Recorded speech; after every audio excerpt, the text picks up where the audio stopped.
Procuro que no sea muy largo.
Pero va despacio, fíjate.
Hola, buenas tardes. Bienvenidos a la segunda sesión de este curso que se está impartiendo en la Facultad de Ciencias o en la Escuela de Ciencias de la Salud de la Universidad de Cádiz. En este foro de las dos culturas, que yo como estaba leyendo hace un rato el tema de las dos culturas me ha interesado muchísimo, puesto que yo como profesor de Derecho Penal siempre tenía la incertidumbre de dónde estaba la mezcla en esas dos culturas, ¿no? En la ciencia y las humanidades. Yo en el Derecho Penal la tengo clara, problemas de culpabilidad, problemas de inimputabilidad y psiquiatrías, ¿no? Eso lo tengo bastante claro. Pero imagino que por lo que voy leyendo y por lo que voy viendo en otro tipo de materias también. La verdad es que hoy el tema, imagino que me habrán invitado, y se lo agradezco enormemente a Enrique Montero y a Eduardo Ollero. La verdad me han invitado porque la segunda sesión trata de familias, normas, sanciones, conductas disruptivas y contextos socializadores. La verdad es que cuando se habla de normas, desde luego, si hay algo novedoso hoy en día es ese intento de reforma de la Ley Penal del Menor, de la que nuestro siguiente invitado, nuestro primer invitado, sabe mucho y muy bien. Cuando se va a presentar, de alguna manera, a los ponentes, se tiene una relación de cosas, ¿no? Ya todo el mundo sabe, o todo el mundo conocemos, al juez Calatayud, quizá sea el juez más importante de este país, incluso salvando la distancia del juez Garzón. Yo estoy convencido de ello. Sí, estoy convencido de ello. Bueno, te puedo decir que es licenciado en ICADE, que ha ejercido como en Deusto también, que ha ejercido como abogado, que ha sido profesor en la Universidad de La Laguna, que ha escrito libros también para la editorial Comares, Ley Penal del Menor, algunos comentarios a códigos y tal. Yo les puedo decir eso, pero yo le voy a decir otra cosa que a lo mejor les sorprende, pero que es así. Él fue profesor de la universidad, o es, no lo sé, de la Universidad de Granada, profesor asociado de Derecho Procesal. Ahora todo el mundo lo conoce, pero en el año 90 lo conocía poca gente. Yo estaba en el grupo 6 de esa facultad y él daba clase en el grupo 7. Y un amigo mío me dice, José, ven a ver a este profesor que es diferente. Y fui. No era mi profesor, llegué allí y cuando vi, no sé si la primera, la segunda, la tercera clase, me quedé prácticamente el año entero de oyente. Me examiné en el curso 6, lógicamente, pero estuve aquel año en el 7. Cuando llegó o explotó el boom Calatayud, por llamarlo de alguna manera, sobre todo cuando empieza con muchísimo criterio a aplicar ese famoso artículo 7 de la Ley Penal del Menor, que lo utiliza, y utilizando esto de las dos culturas con un gran criterio científico, a mi modesta opinión, yo entendí que digo, bueno, este señor ya lo conozco yo, y lo conozco bien, porque fue mi profesor, ¿no? El profesor de uno no se lo olvida, aunque no me examinara por otros motivos, pero fue mi profesor. Y para mí fue un orgullo, que yo ya sabía, porque era un profesor diferente, y ahora que 20 años después soy yo profesor, pues me hacía mucha ilusión esta invitación. Cuando me enteré que venía él, digo, bueno, pues le podré decir abiertamente, no a la cara, pero bueno, casi a la cara, que ha sido un modelo a seguir, y para mí, que ya soy profesor de esta universidad, pues es uno de esos perfiles que un profesor ya relativamente joven, tampoco soy tan joven, pero relativamente joven, tiene en sus parámetros para educar a la gente. Sí, vale esto de la educación para la tarde de hoy. Yo le doy la bienvenido a mi universidad, que le estoy muy agradecido por lo de hoy y por lo de hace 20 años, y bueno, y que para mí es un orgullo poder presentarle. Muchísimas gracias. Hoy, si me lo permite la licencia, profesor Calatayud. Pues muchas gracias y es un placer, hombre, y desde luego es una satisfacción personal, más que profesional, personal, el que antiguos alumnos se acuerden de mí y que hoy lleguen a ser profesores, porque yo la verdad es que fui profesor por afición, pero la verdad es que es una cosa que me gustó mucho. Me gusta mucho la enseñanza y desde luego un placer tener alumnos como tú, y muchas gracias por tus palabras. A usted. Cuando quiera, pues puede pensar su ponencia. ¿Cuánto tiempo queréis que esté?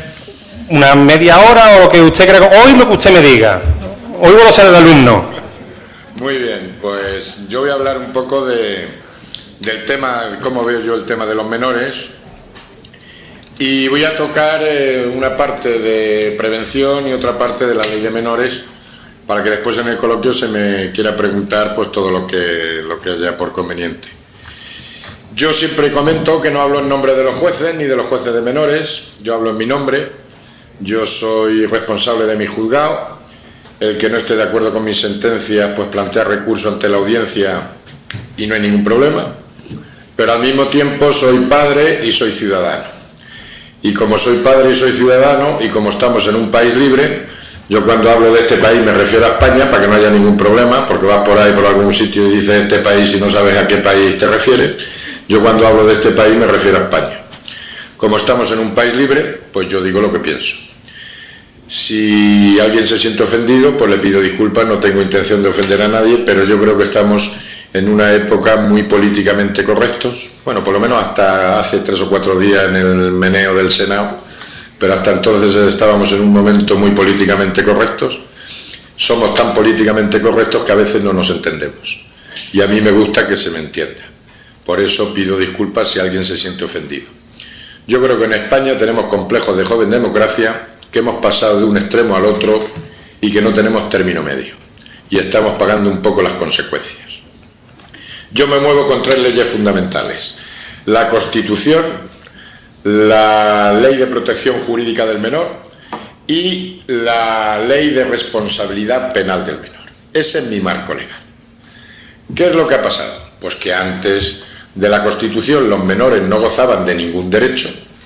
Aparece la Constitución y aparece fundamentalmente la Ley de Protección Jurídica del Menor de 1996, que se desarrolla por otras normas de carácter autonómico y da a los menores todos los derechos de los ciudadanos. Y es bueno que los menores gocen de todos los derechos de los ciudadanos. Pero hablando de menores, yo creo que ahora mismo hace falta un pacto por el menor, porque yo cada vez entiendo y sé menos de lo que es un menor, porque tenemos una serie de contradicciones, una serie de normas que nos están planteando problemas todos los días. Yo por eso estoy pidiendo un pacto por el menor. Pero me temo que no han sido capaces los políticos ni de llegar a un pacto por la educación, menos van a llegar a un pacto por el menor.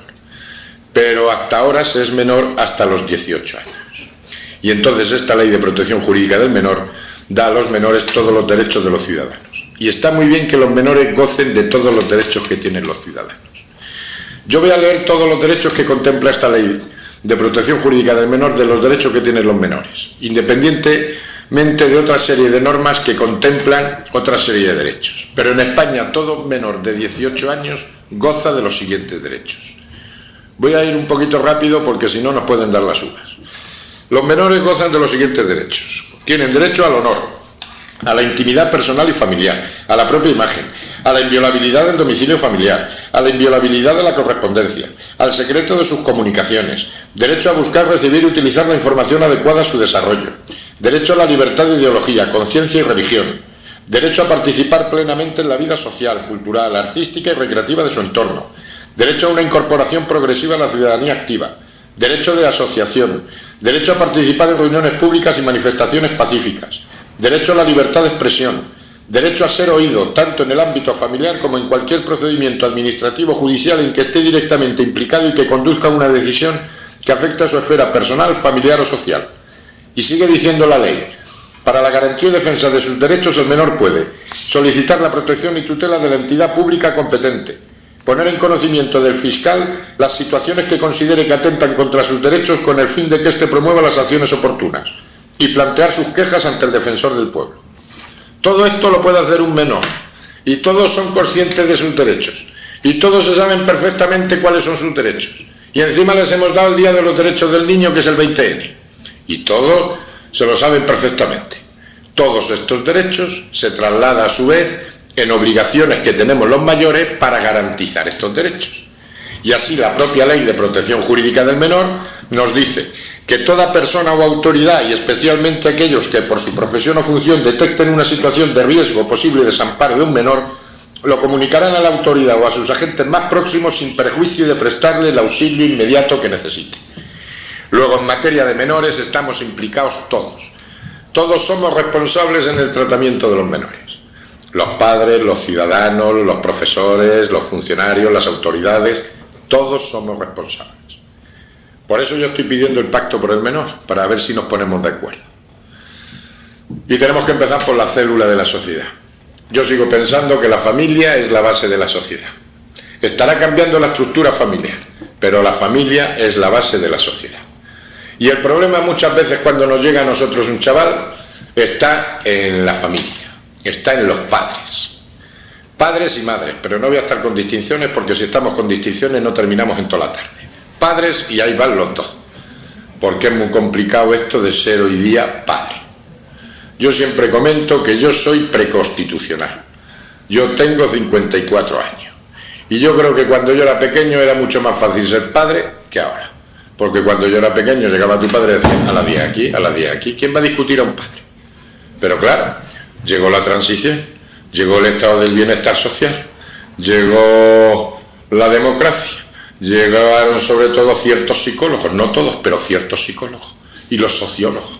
Y nos empezaron a decir que no se puede ejercer la paternidad así porque lo digo yo, que hay que dialogar, que hay que razonar, que hay que argumentar. Y como en este país no tenemos término medio, empezamos a razonar, a argumentar, a dialogar, a ser amigos de nuestros hijos, y al final nos hemos convertido en colegas de nuestros hijos. Y yo siempre digo lo mismo, que yo ni soy amigo de mis hijos, ni soy colega de mis hijos. Yo soy su padre y punto. Para lo bueno y para lo malo. Yo siempre pongo el mismo ejemplo y pido disculpas si alguien lo ha visto en ese vídeo que me han colgado en el YouTube, que es el que me ha complicado la vida. Pero si no digo lo que dice el vídeo, pues parece que no he estado, y entonces tengo que decir siempre lo que dice el vídeo, porque parece que si no, no está. Yo siempre digo que hemos pasado de un extremo al otro. Cuando yo era pequeño y tenía 2 o 3 años, a las 2 de la tarde delante de un plato de sopa, mis padres, niño, cómete la sopa. Y el niño que soy yo dice que no se come la sopa. Pescozona el canto y te come la sopa. Si no te comes la sopa, te meriendas la sopa. Y si no te meriendas la sopa, te cenas la sopa, pero a las 10 la sopa está tomada. Llega el padre postconstitucional, que soy yo. Pues yo como persona soy preconstitucional, pero como padre soy postconstitucional. De estos que te estudias todos los manuales de psicología, sociología evolutiva del comportamiento, sobre todo con el primero, luego ya lo aparcan los libros, y le dices al niño, niño, tómate la sopa. Y el niño dice que no se come la sopa. Mira, niño, yo creo que te debe de comer la sopa, porque si no te comes la sopa podríamos entrar en un periodo de anorexia perjudicial para tu salud. Yo creo que te debe de comer la sopa, no obstante tú decides. Claro, ni se come la sopa, ni se merienda la sopa, ni se cena la sopa, entre otras cosas, como los padres somos nosotros, cogemos la sopa, la tiramos a la basura y le hacemos al niño un par de filetes con patatas fritas. Pues ni este es el bueno, ni este es el bueno, el término medio. Hemos pasado de a las 10 en casa porque lo dice él, a las 2 de la mañana sale de casa porque lo dice el otro.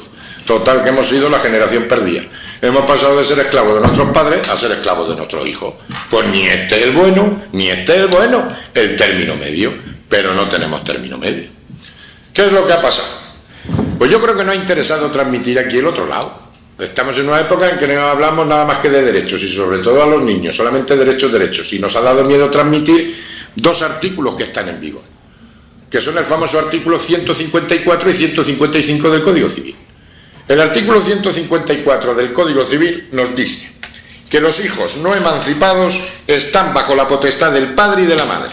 La patria potestad se ejercerá siempre en beneficio de los hijos, de acuerdo con su personalidad, y comprende los siguientes deberes y facultades: velar por ellos, tenerlos en su compañía, alimentarlos, educarlos y procurarles una formación integral, representarlos y administrar sus bienes. Los padres podrán, en el ejercicio de su potestad, recabar el auxilio de la autoridad. Y ahora viene el famoso artículo del cachete. Ese artículo que decía, un inciso del 154 que decía: los padres podrán también corregir razonable y moderadamente a los hijos. Como hemos llegado al absurdo, bajo mi opinión, de que si le das al niño un cachete está ocasionando un maltrato, no digamos ya si le das un cachete y el chaval se da con el lavabo en la barbilla, te meten 65 días de prisión, va 1 año y pico de alejamiento, pues como hemos llegado al absurdo de considerar que un cachete es un maltrato, el legislador, con esa sabiduría que le caracteriza, ha suprimido este artículo. ¿Y cómo queda la cosa? La cosa queda en que los padres deberán educar a sus hijos sin atentar contra su integridad física o psíquica. Pues que me digan a mí cómo se hace eso. Porque si yo le doy un cachete, estoy ocasionando un maltrato, y si le digo al niño no, a lo mejor se trauma el niño, porque hoy día los niños se trauman si les dicen no. Y no digamos ya cuando encima el presidente de gobierno dice que educar es interferir y que no hay que interferir. Así pasa lo que pasa y salen como salen. Entonces, claro, yo le pregunto al legislador y sobre todo a ciertos psicólogos cómo podemos evitar que un niño de 3 años meta los dedos en el enchufe. Porque hay 2 posibilidades. Una, pupa nene no se hace, y a la tercera no te lo hace, Y la otra, cuando vaya a meter los dedos en el enchufe, es decirle al niño, niño, no introduzca los dedos en el enchufe porque puedes originar un cortocircuito de consecuencias irremediables. Claro, cuando tú te pones a razonar con el niño, se te ha electrocutado el niño. Luego, ¿cómo podemos evitar que un niño de 3 años meta los dedos en el enchufe sin causarle un maltrato o un trauma? Y así están las cosas, que cada vez es más frecuente que te dicen, no me toques que te denuncio. No entres en mi cuarto que te denuncio, no me escuches mis papeles que te denuncio, no me mires el disco duro de mi ordenador que te denuncio, no me escuches mis conversaciones telefónicas que te denuncio. Y así están los padres, que están que no se aclaran, que están que no se enteran, porque no saben hasta dónde tienen los límites. Yo siempre digo que yo llevo casado felizmente con mi mujer 30 años, dentro de lo que la felicidad absoluta se entiende. Tengo un buen sueldo, iba a ser mejorable, ya no es mejorable, es reducido. No se me conoce ninguna drogadicción, salvo la nicotina y algún cubatilla que me gusta tomarme de vez en cuando. Tengo una buena situación social, cultural, y tengo problemas con mis 2 hijos, uno que tiene 24 y otra que tiene 18 años. Que no problemas puede tener una persona que esté en peor situación matrimonial, social, económica, laboral, cultural. Todos los que tenemos hijos tenemos problemas. Y todos los que tenemos hijos menores somos población de riesgo, porque es muy complicado esto de ser padres. Dicen que los hijos te dan muchas satisfacciones. Pues te paras a pensar. Y si te quedas embarazado como Dios manda o mandaba Dios, te enteras de que estás embarazado a la segunda o la tercera falta. Total. Que te pega 5 o 6 meses que aún no viví. Porque no puedes hacer nada más que dar paseitos ligeros, continuos, no te puedes tomar ni una copa, ni fumarte un cigarro, y no hace nada más que darle vueltas a la cabeza a ver si has metido la pata en algo y a ver cómo va a venir el niño. Total, que te pegas unos meses de verdadera angustia. Lo primero que hacemos nada más llegar la criatura a este mundo es mirar a ver si están todas las piezas en su sitio. Eso es lo primero que hacemos. Y una vez que vemos que están todas las piezas en su sitio y demás, esperar lo que dice el pediatra. Y aunque el pediatra nos diga que todo está perfecto y que todas las piezas están en su sitio, lo primero que hacemos nada más llegar a casa es encender la luz, apagar la luz, hacer así, a ver si gira la cabecilla el niño, si no la gira. Total, que te pegas unos días, las primeras semanas, a ver si me coge, me engancha, si no me engancha es que no me coge, si no me ha cogido es que no me ha enganchado, si llora es que no me ha cogido y no me ha enganchado, y si no llora estará vivo, respirará, no respirará, que no vive. Los primeros meses que llevas al niño a la escuela, pues todos los mocos se los lleva el niño. Continuamente los viajes a urgencia, Urbasona, Piretal, Dalsi y vuelta a empezar. Pues que no vive. Llega el niño, ya tiene 1 año.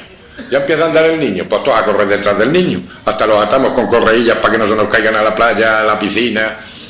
Llega el niño y tiene 7 años. Pues un día te viene escalabrado, el otro que le ha metido un colega el bolígrafo en el ojo, el otro la piernecilla rota. Llegan los 14 años y quiere una moto y dale bola con la moto y cómprame la moto, déjame la moto, le dejo la moto, llevará casco, no llevará casco, con quién irá, cómo vendrá, qué hora llegará, que no vive.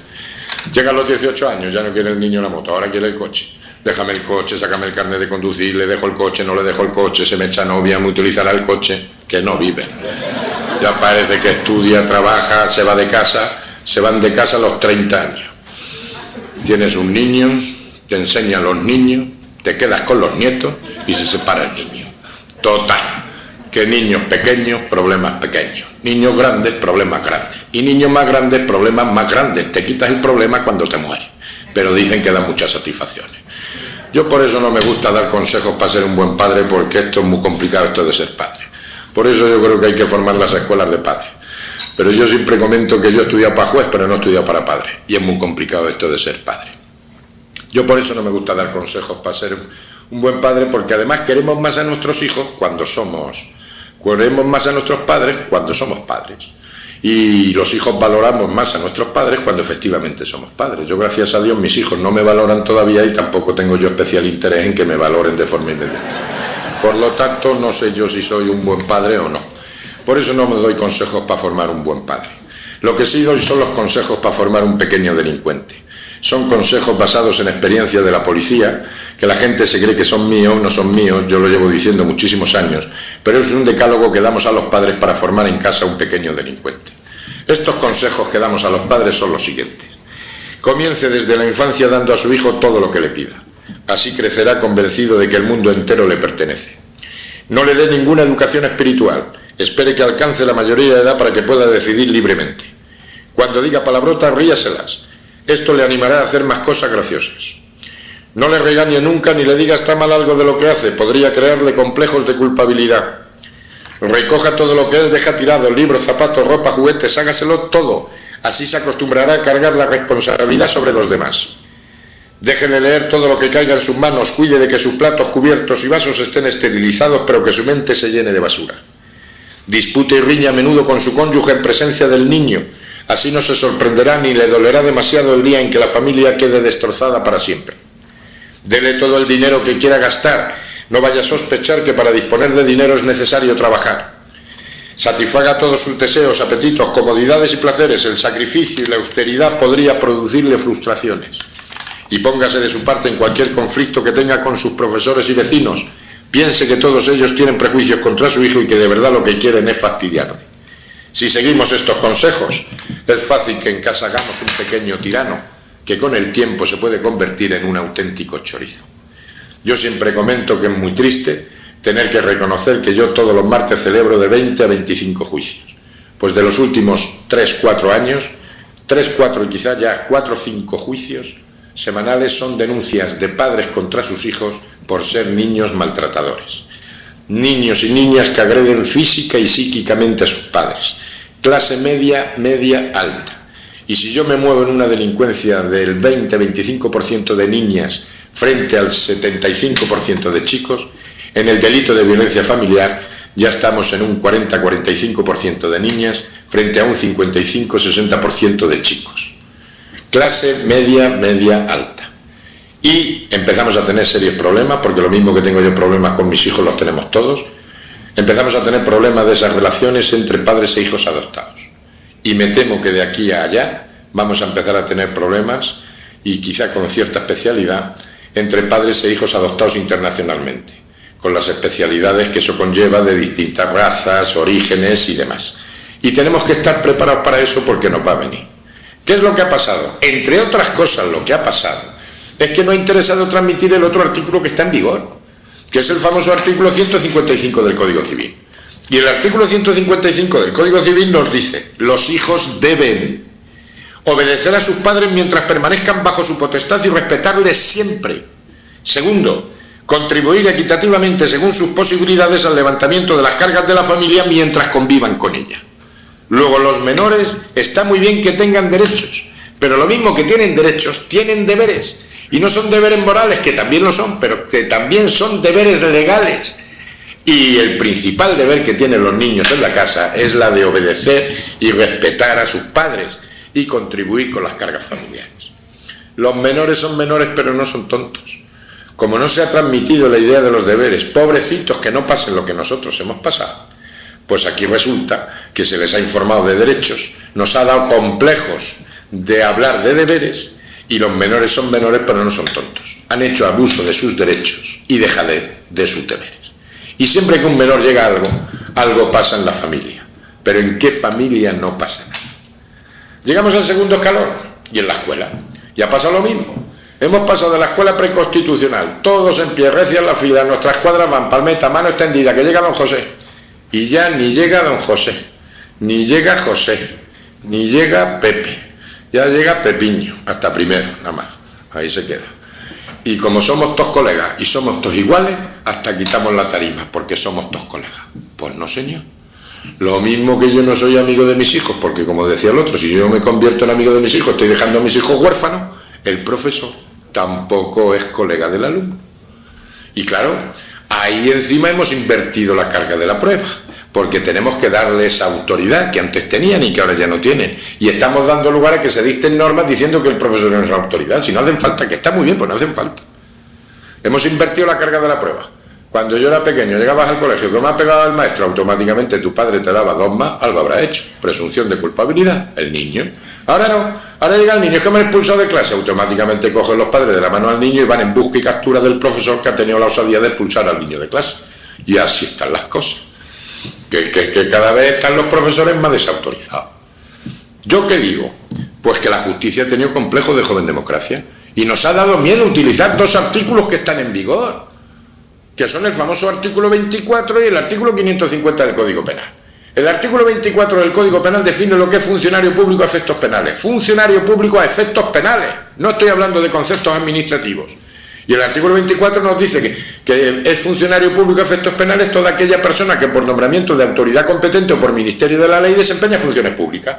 Luego un profesor, un médico, un enfermero, un concejal, un alcalde, un policía, hasta un barrendero municipal tiene la consideración de funcionario público. Y hay un delito que nos dice que cuando una persona agrede a un funcionario público en el ejercicio de sus funciones o con ocasión de ella está cometiendo un delito de atentado. Luego, cuando unos padres o un alumno agrede a un profesor en el desempeño de sus funciones o con ocasión de ella, está cometiendo un delito de atentado y hay que castigarlo como tal. Lo mismo que si le sacude a un médico, a un enfermero, a un policía, a un concejal. ¿Cuál ha sido el complejo de la justicia? El complejo de la justicia es que hemos castigado a ese funcionario público cuando ha cometido el delito. Pero, sin embargo, cuando ese funcionario público ha sido víctima de un delito como consecuencia del ejercicio de sus funciones, no le hemos dado la protección que tiene el funcionario público. Y así están. Ahora tenemos que estar dictando y aclarando normas para decir que si un médico es una autoridad, que si el maestro es una autoridad, si no hace falta. Si lo que hay que hacer es cumplir las leyes. Pero lo mismo que hay que darles autoridad desde el punto de vista familiar y desde el punto de vista legal, hay que exigirle que cumpla con la ley de protección jurídica del menor. Porque esta ley de protección jurídica del menor sería bueno que todos los políticos de alto copete la tuviesen en la mesilla de noche de su casa, porque se está violando todos los días. Porque fijaros lo que dice la ley de protección jurídica del menor en materia de escuela. Cualquier persona o autoridad que tenga conocimiento de que un menor no está escolarizado, no asiste al centro escolar de forma habitual y sin justificación durante el periodo obligatorio, deberá ponerlo en conocimiento de las autoridades públicas competentes que adoptarán las medidas necesarias para su escolarización. Luego, en España, si hemos hecho leyes de obligado cumplimiento y hemos dicho que la enseñanza es obligatoria hasta los 16 años, los niños de menos de 16 años en horario escolar donde tienen que estar en la escuela. Y no me vale como medida sancionadora educativa la que adoptan muchos centros escolares, que es que el niño, como se porta mal, pues los pulsos del colegio. Eso es como si yo a un preso, porque se está portando mal en la prisión y me está perturbando procesos reinsertados del resto de los presos, por los pulsos de la prisión. O es que la escuela es agradable. La escuela toda la vida ha sido un tostón. Ya pueden decir los psicólogos lo que sea. La escuela toda la vida ha sido un tostón. ¿Por qué cuando llega al principio de curso, que ya mandamos a los pobres chavalines con 3 añillos, ya los mandamos con la mochililla, la muda y con 3 años al colegio, ya hasta que se jubile? Es decir, ya próximamente hasta los 67 años, menos los que vayan a estudiar para juez, que nos jubilamos a los 70, les quedan 67 años de amargura. ¿Por qué cuando sale el principio de septiembre, el primer día de colegio en la televisión, el 98% de los niños salen llorando? Porque es contra natura. Solamente hay un 2% que no sale llorando, que son los futuros empollones y las infantas, que esas van a encantar al colegio. Pero el 98% de los chavales salen llorando porque es contra natura. Yo lo que digo, que si hay chavales que aguantan 6 o 7 horas para sacarse el graduado escolar, porque encima queremos que estén 7 horas o 6 horas sentados en un pupitre para sacarse el graduado escolar, que no estamos pidiendo ingenieros aeronáuticos, estamos pidiendo el graduado escolar o la enseñanza obligatoria, que cada vez lo ponen más complicado. Pues hay chavales que aguantan 6 o 7 horas sentados en un pupitre, pues que se saquen así su graduado escolar. Pero ¿cuántos chavales es que ni quieren, ni pueden, ni valen, están más de 3 horas? Pues yo lo que digo, que lo mismo que la justicia ha incorporado a sus equipos psicólogos, educadores, trabajadores sociales que nos permiten conocer las circunstancias de cada uno de los chavales que vamos a juzgar, ¿por qué no los centros escolares no incorporan ese tipo de profesionales para que conozcan las circunstancias de esos personales que van a estudiar allí? Y segundo, que esos chavales no sean expulsados, que estén trabajados por estos profesionales. Y segundo, ¿por qué no incorporamos instituciones que han funcionado toda la vida en este país? ¿Por qué tenemos esos complejos absurdos? De tal manera que esos chavales, aparte de estar sus 3 horas formándose, pueden estar trabajados por estos profesionales y al mismo tiempo pueden recibir formación con ingenieros, con albañiles, con carpinteros, con electricistas, con zapateros. Nos mandamos con zapateros al cabo de los años por terminar en la Moncloa. Pero ¿por qué tienen que estar todos por el mismo lado con 14 y 15 años? De tal manera que que se ha pegado sus 7 horas, se saque su enseñanza obligatoria. Y que ha estado 3 horas y el resto con estos profesionales también se saque el graduado escolar o la enseñanza obligatoria. Porque la vida da muchas vueltas. Y a lo mejor este chaval es el que se queda después de albañil. Y llega a ser el ingeniero aeronáutico. Pero ¿por qué tienen que pasar todos por el mismo aro, a la misma edad, con la misma historia? Hay que buscar alternativas, pero los niños no deben de ser expulsados. El chaval donde tiene que estar en la escuela, y hay que luchar contra el fracaso escolar y contra el absentismo escolar. Pero los niños donde tienen que estar es en la escuela, porque es lo mejor para ellos y lo que establece la ley. Y aquí hay que ser exigente con los padres, y hay que exigir a los padres que cumplan con sus obligaciones, y habrá que modificar las leyes para que no haya dudas, porque ahora tenemos un vacío legal ahí, ya parece que se va incluyendo sobre los deberes inherentes a la patria potestad y sobre aquellos padres que fomentan que sus hijos no vayan a la escuela. Yo lo tengo claro, eso es un incumplimiento de los deberes inherentes a la patria potestad, y yo desde luego aquí en Andalucía, en Extremadura, siempre lo digo. Aquellos padres que incumplen con sus obligaciones como padres, entre otras llevar a sus hijos a la escuela, yo les quito el PER, les quito el PAR, les quito la ayuda familiar y les quito vivir del cuento, que aquí hay muchos que viven del cuento. Luego, si tú no cumples con tus deberes como padre, ¿por qué va a cumplir la sociedad contigo? Tu hijo donde tiene que estar en la escuela. Segundo, esos servicios sociales. ¿Cuántas veces ves a un chaval de 5 años y no hace falta ser psicólogo y dices, este va a ser un chorizo? Si es que lo ves venir. Y cuando tiene 8 años dices, vaya cómo viene el niño. Con 12 años no está en el juzgado porque tiene 12 años, a los 14 años está en el juzgado, a los 18 años está en prisión. Y si lo veo yo venir, que no soy psicólogo, a ver si no lo pueden ver los psicólogos, los sociólogos de los servicios sociales. Esos servicios sanitarios, ¿cuántas veces son los que detectan situaciones de incumplimiento de los deberes de los padres? Situaciones de malos tratos, de riesgos, de nutrición, de abandono, que denuncien. Esos centros escolares, que no expulsen. Esos fiscales que les corresponde por ley la defensa de los derechos de los menores y del interés del menor, que controlen a las instituciones, que vigilen y que denuncien si hace falta. Y aquellos jueces, si hay que quitar patrias potestades, se quitan patrias potestades, pero los padres tienen que cumplir con sus obligaciones y entre ellas llevar a los hijos al colegio. Siempre que un menor llega al juzgado, algo pasa en la familia. Pero lo que está claro es que el 82% de los chavales que tienen el perfil de delincuente, hay fracaso escolar. Imaginar si solucionamos ciertos problemas en la familia y luchamos contra el fracaso escolar y el absentismo escolar. Ahí estaríamos reduciendo muchísimo la delincuencia de este país. Y llegamos al tercer escalón, y estamos en la sociedad, y somos unos hipócritas, y yo el primero, porque hablamos de sociedad como si fuese otro ente, cuando somos nosotros los que formamos la sociedad, y somos unos hipócritas y utilizamos un doble lenguaje, y tenemos problemas muy serios con los jóvenes, que convendría discutir, y por eso estoy pidiendo el pacto por el menor. Tenemos el tema del alcohol, que no voy a entrar, pero yo estoy ahora mismo en la capital del botellón. Hace unos fines de semana tuvimos aquí en Granada 30.000 borrachos. Y el año pasado, hace 2 años, 55.000 borrachos. ¿Y por qué llovió? Que si no tenemos 80.000, 290 comas etílicos. Pues si es que el alcohol es una droga, no lo digo yo, lo dice la Organización Mundial de la Salud. Pero ¿cómo vamos a reconocer que somos el tercer país productor de alcohol? Después nos meteremos con los colombianos porque fabrican la coca, pero nosotros somos el tercer país productor de alcohol.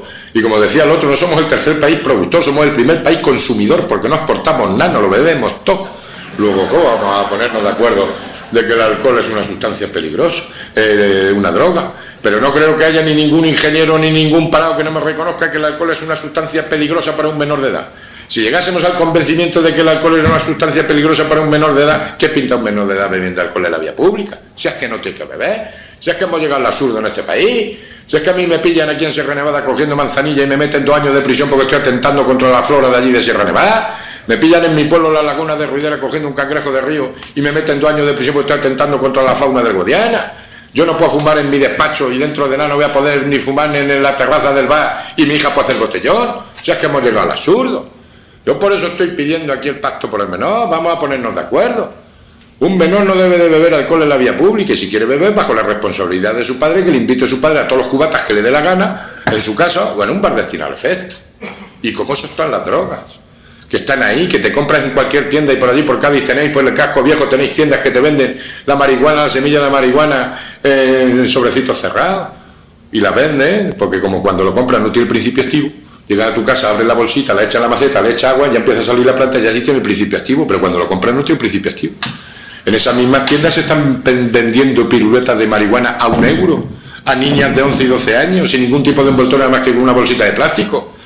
En este año, no digamos que también lo compran en esas mismas tiendas, y lo vengo diciendo hace muchísimos años, y aquí en Granada yo tengo localizada la tienda, y allí en Cádiz también, pues se venden los monguis, que me imagino que sabéis lo que son los monguis.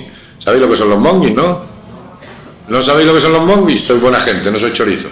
Pues los monguis, que se adquiere en la misma tienda que te compra la semilla de la marihuana, son una especie de tortas, tipo pizza, que llegas a tu casa, con los vaporcillos, los pones en el baño, los vaporcillos, la humedad empiezan a salir unas cositas. Esas cositas son las setas alucinógenas.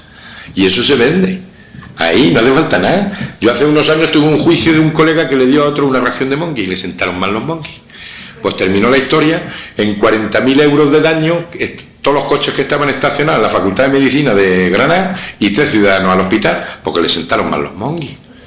Tenemos una droga que nos está causando estragos, que son las nuevas tecnologías, los móviles y los ordenadores, que yo siempre digo a los padres que somos tontos, que va a llegar junio regalo estrella a los móviles de última generación que valen pato menos para hablar por teléfono, porque esto tiene internet, Cinemascope, MP3, MP4, vale pato menos para hablar por teléfono.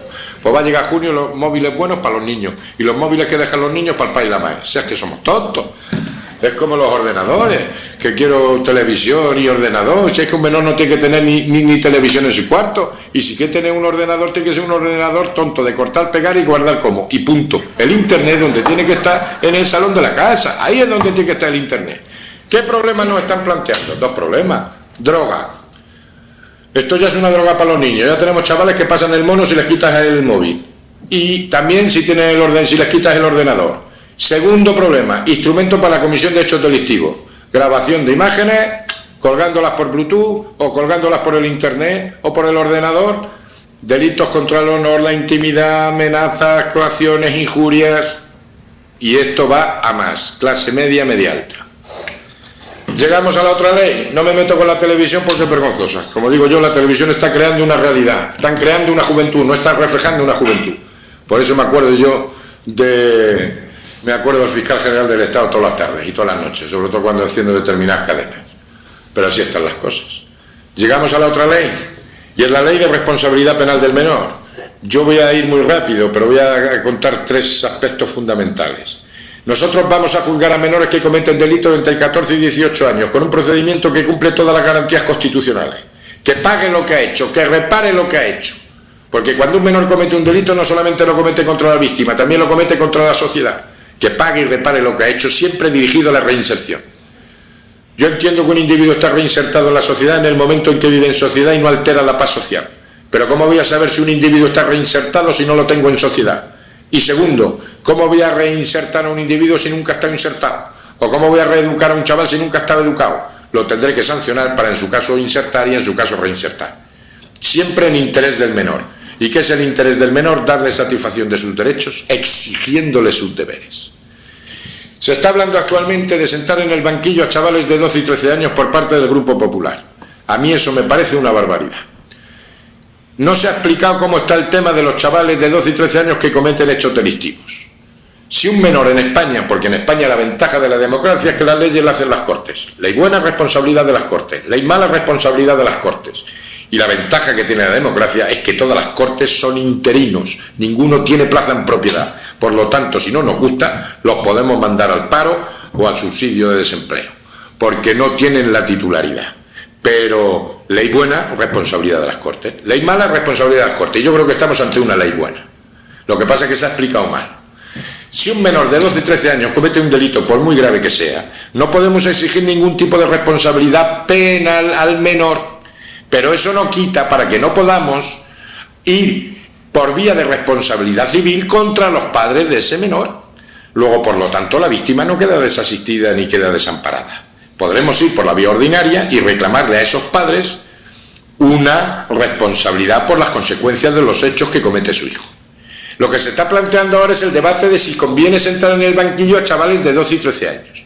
Yo creo que sentar en el banquillo a un chaval de 12 y 13 años sería reconocer expresamente que hemos fracasado a nivel de política familiar, de política escolar y de política social.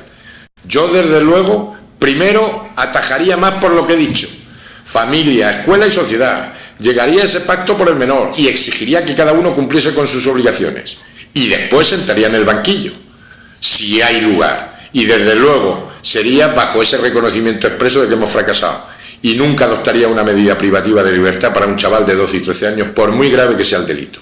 Adoptaría medidas alternativas al internamiento. Nosotros juzgamos a menores que cometen delitos entre 14 y 18 años. Y siempre que llego a este punto me interesa hacer una doble reflexión, con el corazón en la mano y siendo todos honestos. ¿Quién de los que estamos aquí no ha cometido un delito en su vida? Vamos a ser claros. ¿Quién de los que estamos aquí nos gusta tomarnos una copa no ha conducido alguna vez bajo la influencia de bebidas alcohólicas? Y a lo mejor el que se ha librado es que ha ido en coche oficial. ¿Quién de los que estamos aquí no ha cogido algo del Corte Inglés? ¿Quién de los que estamos aquí no ha trapicheado con falsificaciones de relojes, de camisas, de camisetas, de bolsos y demás? ¿Quién de los que estamos aquí no ha trapicheado con DVD falsos y discos y música y demás? ¿Y quién de los que estamos aquí no intenta defraudar Hacienda? Vamos a ser claros. Lo que pasa es que no nos han pillado. Yo soy juez, a mí no me han pillado.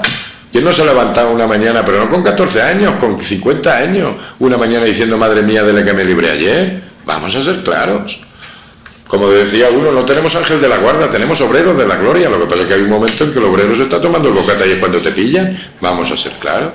Luego, ¿qué pasa? Que el 80% de los chavales que yo juzgo cometen delitos, pero no son delincuentes. Si es que hoy día para cometer un delito es que no hay que estar nada más que a la hora inadecuada, en el momento inadecuada. Si es que además hoy día todo es delito. Y segundo, la mayoría de los chavales cometen delitos, pues no son delincuentes. Y cuando tú conoces a un chaval que tiene el perfil de delincuente, que es ese 20% que queda, siempre tiene una historia. Vamos a averiguar qué historia tiene, porque a lo mejor si yo tengo esa historia, soy más delincuente que la persona que voy a juzgar. Y segunda reflexión, es muy fácil, es muy doloroso, pero es muy fácil. Y más en estos tiempos, porque todos nos sentimos un poco. Es fácil, doloroso, pero todos sabemos cómo responderíamos si nos matan a nuestro hijo o a nuestra hija. Pero también sería bueno saber cómo responderíamos si somos nosotros los padres del niño asesino o del niño violador. Y no digamos, por ejemplo, el caso que tuvimos en Granada hace un par de años, de ese niño de 15 años que fue capaz de pegarle 2 tiros a su madre. Ese padre que por la mañana estaba encerrando a su hijo y por la tarde estaba enterrando a su mujer. Que al cabo de unos días llegó un amigo del padre y le dijo, ¿oye, vas a ir a ver a tu hijo al centro de menores? ¿Cómo no voy a ir? Si es mi hijo. ¿Cómo queremos que la sociedad trate a nuestro hijo que no hemos sabido, no hemos querido, no hemos podido educar? Es normal que unos padres que le han matado a un hijo pidan todo el peso de la ley, el cambio de la ley, cadena perpetua y más. Es normal. Pero otra cosa es lo que haga el Estado. Y hay que mirar las dos perspectivas. Nosotros, esta ley se ha comentado que es muy blanda y no estoy de acuerdo. Tenemos luego, si queréis, para ir terminando, tenemos mucho tipo de medidas. Tenemos privativas de libertad, encerrar al menor. En España, cuando se pide más justicia, es privativa de libertad. Sería bueno que la gente conozca los centros de menores que tenemos. Tenemos 4 tipos de internamiento. Internamiento en centro cerrado, semiabierto, abierto, terapéutico. Yo siempre digo que la gente se cree que yo nada más que condeno a chavales a limpiar el botellón o a aprender a leer y escribir. Yo llevo juzgados 32 asesinatos o homicidios. Llevo juzgados unas 87, 88 violaciones. Y llevaré juzgados unos 15.000 o 16.000 casos. Cuando yo hablo de un tío duro, de un chorizo duro, estoy hablando de un tío duro. No estoy hablando de un chaval que coge 3 o 4 coches. Y una de las experiencias más impactantes cuando tú metes a un chaval de esto, hay pocos, hay gente muy dura, pero pocos.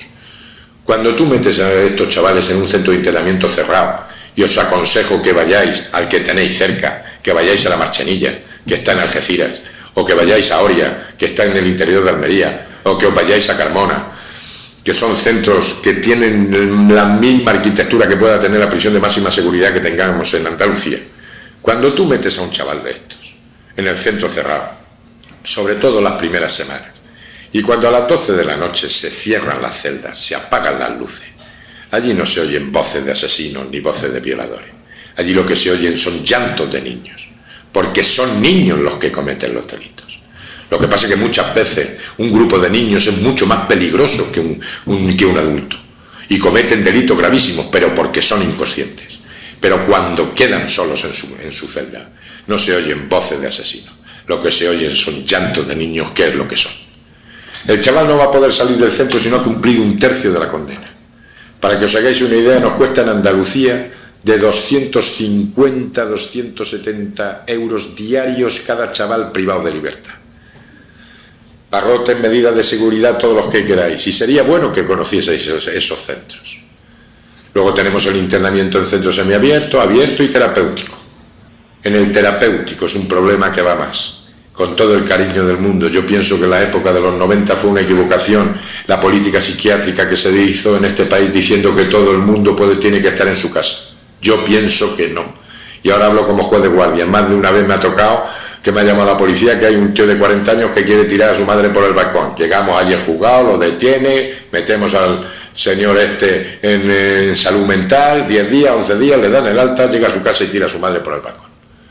hay mucha gente que por cuestiones de seguridad no puede estar ni en su casa para seguridad propia, ni para los que les rodean. Pues lo mismo que tenemos gente mayor, tenemos muchos niños que están mal de la cabeza. Yo siempre comento el caso de un chaval que me llegó con 15 años diciendo que él hablaba con Jesucristo todas las noches a las 12 menos cuarto. Cuando te llega un chaval de 15 años diciendo que él habla con Jesucristo todas las noches a las 12 menos cuarto y que lo hace por el mismo canal, dice, este está más para allá que para acá.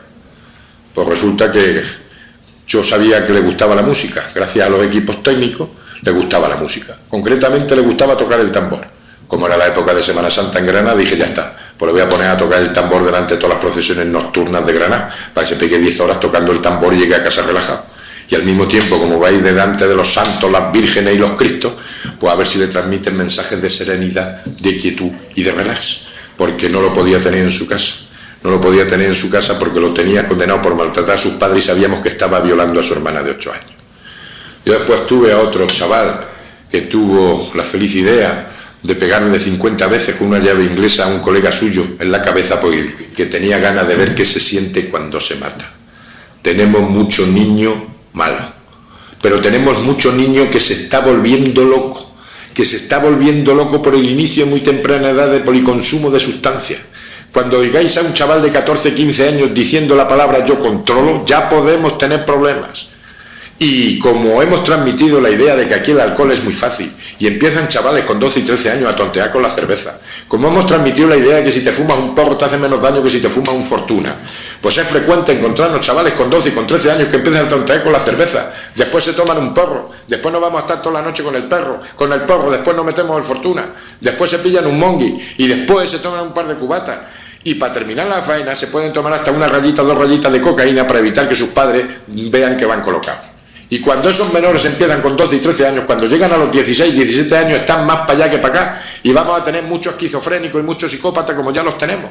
Yo siempre comento que cuando yo entré de juez en el año 80, teníamos la época de la droga dura en la que se inyectaban y a nosotros un drogadicto puro y duro nos duraba 15 años porque iba a coger el SIDA o la hepatitis. Ahora no se inyectan y no se mueren, pero se vuelven locos. Y como están empezando a muy temprana edad, cuando llegan con 16, 17 años, 18 años, tenemos mucho esquizofrénico, psicópata y demás. Yo siempre comento de los 32 asesinatos, homicidios que tenemos, 7 u 8 han sido chavales que no tenían ni la consideración de chorizo, pero se habían pasado. Y he tenido un chaval concretamente que fue capaz de darle 10 puñaladas a 2 chicas y rajarle el cuello a las 2 para quitarle una cadena de oro.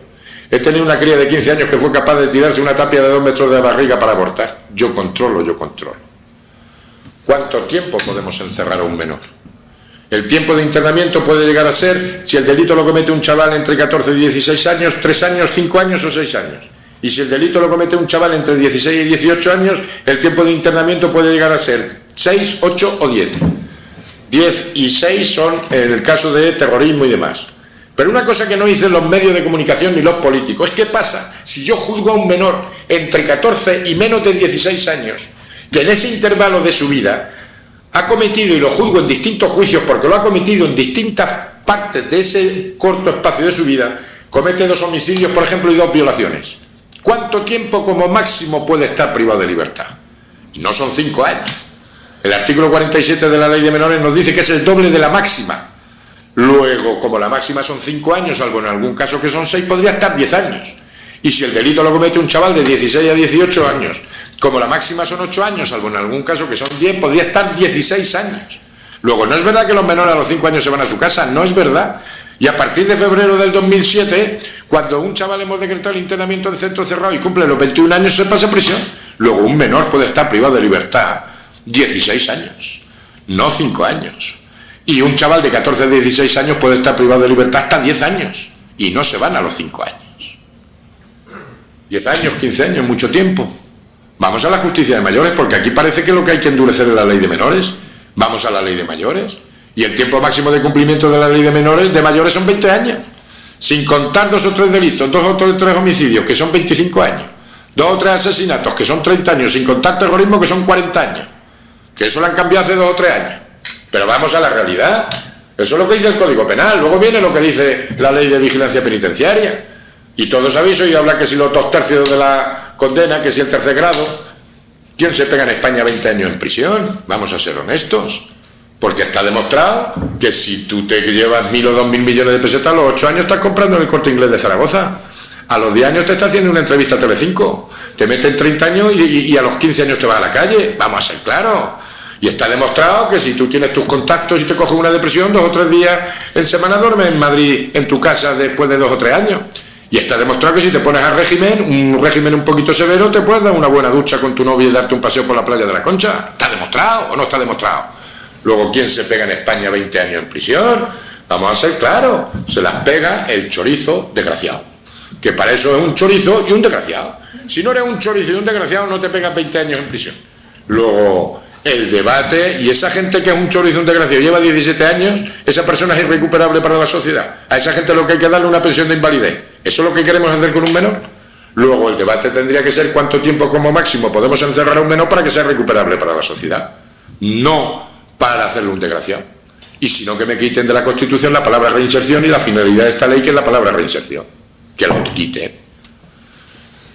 Luego, no es tan blanda la ley de menores, pero esta ley contempla otra serie de alternativas, y acabo en 5 minutos.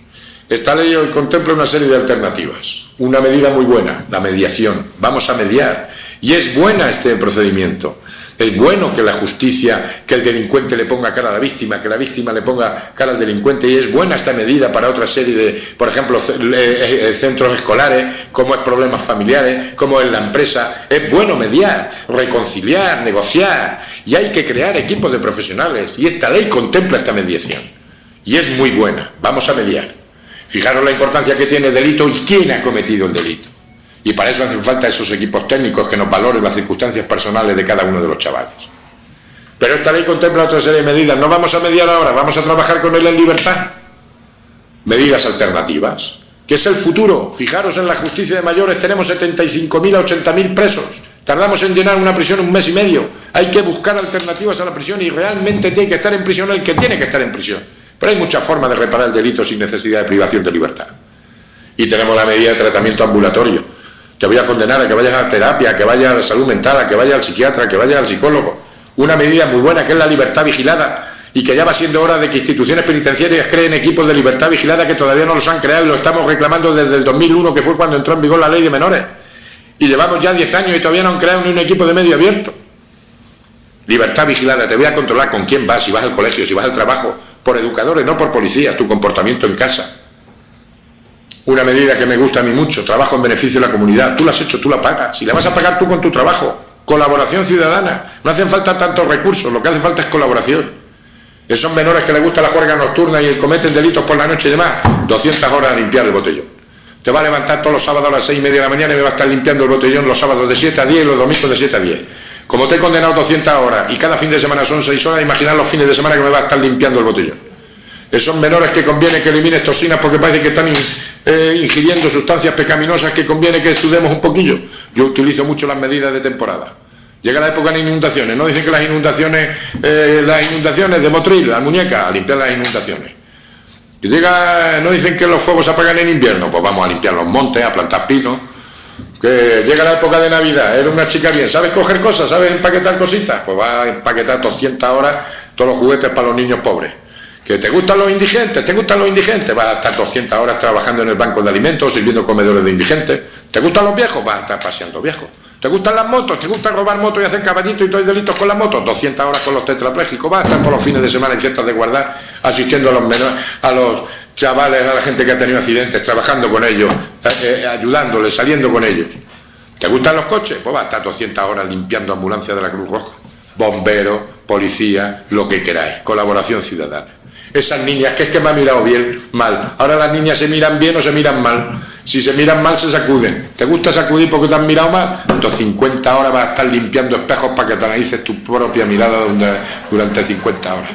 Tú la has hecho, tú la pagas. Hay muchas formas, no hace falta tanto convenio. Una medida que me gusta a mí mucho es tarea socioeducativa. Es muy triste tener que reconocer que en el siglo XXI todavía, el año pasado condené a 21 chavales a aprender a leer y escribir. No sabían ni leer su propio nombre en la lista de juicios que teníamos. Una medida que tengo mucho, ahora actualmente tengo unos 200 chavales, los condeno a sacarse el graduado o la enseñanza obligatoria. Mi teoría es muy sencilla. O estudias por lo civil o estudias por lo criminal, pero tú te vas a sacar en la enseñanza obligatoria. esas niñas que me han llegado, madres de 3 hijos, ¿a qué las vas a condenar? Con 17 años. Vamos a darte cursos de inserción, escuela de padre y demás, porque hija mía, al paso que vas no vas a tener 3 criaturas, vas a tener 3 chorizos. Esos menores inmigrantes. Si a ti no te tengo que reinsertar, a ti lo que te tengo que hacer es insertar, y la única forma de insertar es aprender el idioma. Te condeno a que me aprendas el idioma. Tú lo has hecho, tú la pagas, pero hay muchas formas de reparar el delito. Y por último, lo que quiero decir es que a partir de febrero del 2007 lo estamos haciendo en el mismo acto. Estamos sentando en el banquillo a los padres por las consecuencias económicas de los delitos que cometen sus hijos. Y eso tampoco lo dicen. Y yo he condenado a chavales a 10 años de internamiento, 12 años de internamiento por homicidio, pero a los padres les he condenado a 25 millones de pesetas porque ha colaborado con otros 3 mayores y la otra parte le correspondía a los mayores. He condenado a chavales por violación a 5 años o 10 años, pero a sus padres les he condenado a 10.000 euros por penetración. He condenado a padres, ahora que está de moda, esos padres que compran esos móviles y que sus niños se dedican a grabar imágenes y difundirlas por ahí. Estamos sentando en el banquillo a los hijos, pero estamos sentando en el banquillo a los padres que han comprado ese móvil. Y estamos dictando sentencias de 9.000 euros, 10.000 euros, 50.000 euros en función de las indemnizaciones que nos piden en base al perjuicio económico que se ha ocasionado. Es que no puedo con mi hijo, pues pueda usted, porque es su padre y su madre. Y yo podré entender que un crío de 15 años puede hacer alguna tontería a las 2 de la tarde, pero cuando un niño está a las 5 de la mañana violando a la gente, algo tendrán que ver sus padres. Ustedes pagan y tendrán que acreditar que han actuado con la debida diligencia de un buen padre de familia para que la justicia le valore a usted su responsabilidad en el pago del 100%, el 80% o el 10%. Usted tiene que enseñar a su hijo que cuando compra un móvil es un instrumento que puede ser muy peligroso. Usted paga y usted tendrá que demostrar que actúa con la debida diligencia de un buen padre de familia. Así están las cosas. Y lo mismo que estamos sentando en el banquillo a los padres, lo estamos sentando en el banquillo a los centros escolares, porque son responsables de cuando los delitos se cometen en el centro escolar. Y lo mismo que estamos haciendo, eso estamos sentando en el banquillo a los representantes de la comunidad autónoma, porque son responsables de aquellos menores que tienen bajo su tutela. Yo veo, así están las cosas y siempre comento lo mismo y con esto acabo. Siempre digo que uno de los males que tiene este país es que mientras el juez de menores sea el menor de los jueces, el maestro sea el menor de los catedráticos y el político de menores sea el menor de los políticos, así no va. Yo estoy pidiendo el pacto por el menor en base a las contradicciones que tenemos. Una niña de 12 años puede comprarse la pastilla del día después y sin embargo no puede consentir relaciones sexuales. La relación sexual se puede consentir a partir de los 13 años, lo cual me parece una auténtica barbaridad, porque yo desde luego como padre de niña la elevaría a los 30 años. Pero hay que ser demócrata y moderno y demás. Entonces yo fijaría la edad para mantener relaciones sexuales 14 años. ¿Por qué 14 años? Porque es la edad más baja para la que el juez puede dispensar para contraer matrimonio. Pero estamos teniendo muchos temas de relaciones sexuales entre chicas de 12 años con chavales de 14 años. Me parece una barbaridad que una cría de 13 años pueda consentir relaciones sexuales y sin embargo no se pueda dar de alta en el 20. Me parece una barbaridad que una chica de 13 años pueda mantener relaciones sexuales y no pueda hacer testamento. Me parece una barbaridad que una chica de 16 años pueda abortar sin conocimiento y consentimiento de sus padres y no pueda coger un coche. Me parece una barbaridad que una cría de 16 años pueda mantener relaciones sexuales sin consentimiento y conocimiento y sin embargo para ponerse un piercing necesite el consentimiento de sus padres. Me parecen que hay auténticas barbaridades en el ordenamiento jurídico y por eso reclamo un pacto por el menor para aclararnos ciertos conceptos. Cuando yo hablo de un menor me estoy refiriendo de 14 a 18 años. Cuando lo habla un médico se está refiriendo a chavales de hasta 12 o 13 años. Vamos a ver si utilizamos el mismo lenguaje y nos ponemos todos de acuerdo. Y aquí no interesan los fines, no tiene que haber fines políticos ni demás. Lo que más pena me da es que todo se utiliza el mundo del menor con fines políticos. Así están las cosas. Yo desde luego a los padres les digo que sean padres, que sepan decir que no con todo el cariño del mundo, pero que sepan decir que no, que sepan poner límites y que ejerzan de padres. Y que hagan un buen seguro de responsabilidad civil. Que le den el apoyo a los profesores. A los maestros o a los profesores les digo también lo mismo, que luchen contra la administración, que resuelvan los problemas, que ayuden, pero que también que recuperen esa autoridad y que también se hagan un buen seguro de responsabilidad civil. Y como ciudadanos no seamos hipócritas, nos estamos jugando mucho. Y aquí lo que no se puede hacer es manejar el mundo del menor con intereses políticos.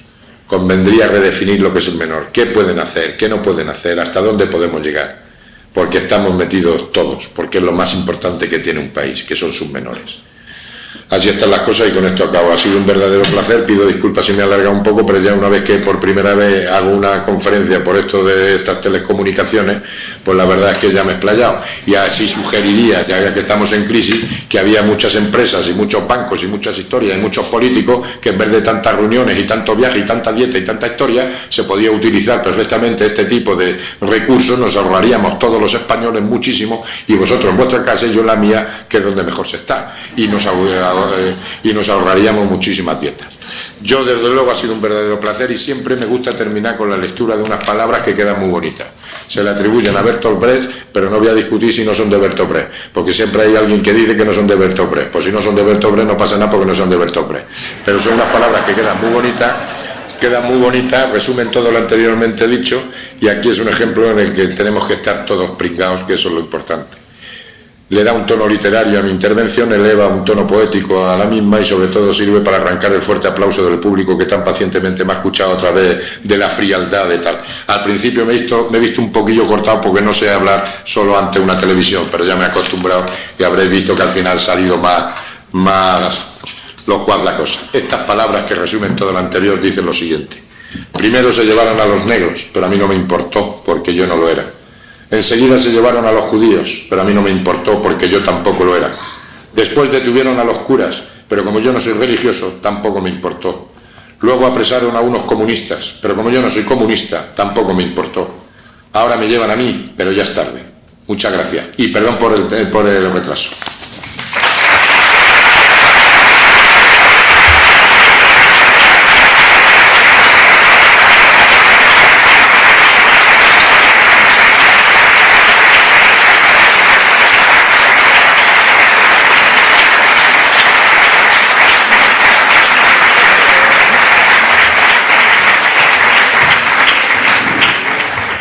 Muchas gracias, señor Calatayud. Hoy tenía mano con el moderador, con lo cual era imposible que yo le dijera nada. Muchas gracias y felicidades. Y le pido disculpas al siguiente ponente. Necesitaríamos parar 2 minutos nada más, ¿vale? En 2 minutos retomamos la conferencia. Un segundito.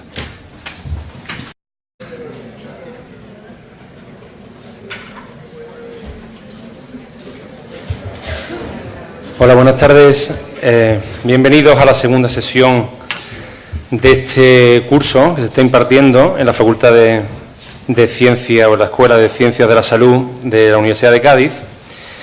En este foro de las dos culturas, que yo como estaba leyendo hace un rato el tema de las dos culturas me ha interesado muchísimo, puesto que yo como profesor de Derecho Penal siempre tenía la incertidumbre de dónde estaba la mezcla en esas dos culturas, ¿no? En la ciencia y las humanidades. Yo en el derecho penal la tengo clara.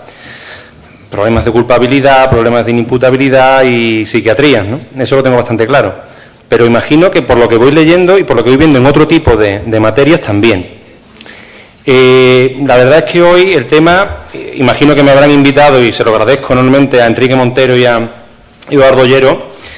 La verdad me han invitado porque la segunda sesión trata de familias, normas, sanciones, conductas disruptivas y contextos socializadores.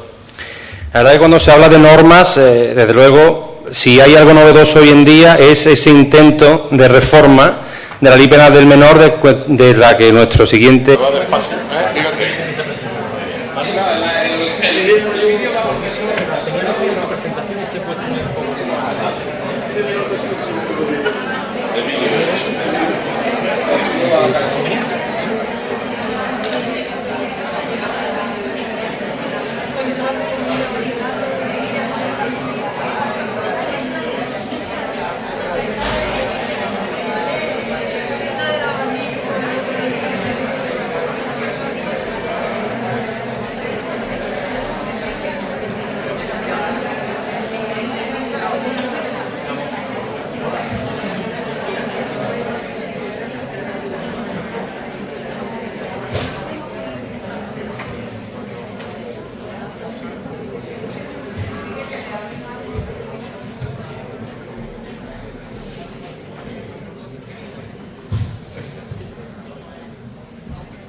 será muy largo.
Invitado, nuestro primer invitado, sabe mucho y muy bien.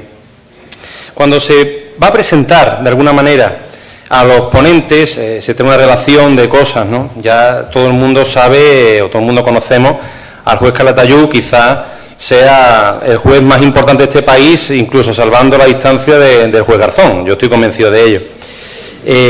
Sí, estoy convencido de ello. Bueno, te puedo decir que es licenciado en ICADE, que ha ejercido como en Deusto también, que ha ejercido como abogado, que ha sido profesor en la Universidad de La Laguna, que ha escrito libros también para la editorial Comares, de Penal del Menor, algunos comentarios a códigos y tal. Yo le puedo decir eso, pero yo le voy a decir otra cosa que a lo mejor le sorprende, pero que es así. Él fue profesor de la universidad, o es, no lo sé, de la Universidad de Granada, profesor asociado de Derecho Procesal. Ahora todo el mundo lo conoce, pero en el año 90 lo conocía poca gente. Yo estaba en el grupo 6 de esa facultad y él daba clase en el grupo 7. Y un amigo mío me dice, José, ven a ver a este profesor que es diferente. Y fui. No era mi profesor, llegué allí y cuando vi, no sé si la primera, la segunda, la tercera clase, me quedé prácticamente...